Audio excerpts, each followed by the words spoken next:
Өнгөрсөн жил батлагдсан тамхины тухай хуулийн сайн талууд олон бий. Тодруулбал иргэд олон нийтийн газар тамхи татахгүй болсноор орчин цэвэрлсэн. Хэдийгээр дотор иргэд тамхи татахгүй байгаа ч гадаа тамхи татаж гудамж талбай тамхины ишээр дүүрсэн байна. Тэгэхээр тамхичдынхаа эрх ашигыг нөгөө талдаа түүхийн ажилчдыг бодоод тамхи татах тусгай цэг байгуулахаар энэ хуулинд өөрчлөлт оруулахаар болсон юм а. За цаг байгаа учраас саналаа хамтд нь хэлчихэд ер нь бол татвараар цугладаг мөнгөөр татварын мөнгөөр төсвийн мөнгөөр тамхины цэг байгуулахыг хатуу хоригдж нэгдүгээрт энд зааж өгмөр байна. Төр гаргахгүй гэдэг зүйлийг бол бид хатуу ярьсан.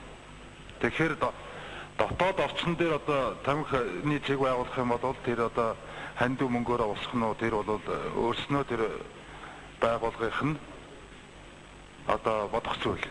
Яга ялгаагаа ойлгохгүй байгаа юм л да. Болдог бол агаар сансар дээр тавьчмаар байгаа юм шиг байна л да. Гэтэ энэ чинь нэг олон улсад байдаг жишг байгаамаа. Олон улсын дээр жишгийг дагаад л уул нь эн чинь юу гэвэл хэрэгцээтэй газараа тамхины цэг тавьж байгаа шүү дээ. Тамхины цэгийн байршил төсвийг сум дүүргийн иргэдийн төлөөлөгчний хурал шийдвэрлэнэ гэд оруулаад ирсэн. Тэгэхээр улсын төсвөөс энэ гадаа дотоод бүх цэгийг санхүүжүүлнэ гэж орж ирж байгаа юм л да. Тамхи татах цэгийг байгуулахад төсвөөс нэгч төрөний зардал гарахгүй гэх тайлбарыг холбогдох байнгын хорооны дарга өнөөдөр чуулганы хуралдаанд хэллээ. Тамхины тухай хууль өөрчлөгдөж байна гэд иргэд хаа таасан газартаа тамхи татахгүй урдын зохицуулалтаар явах нэ.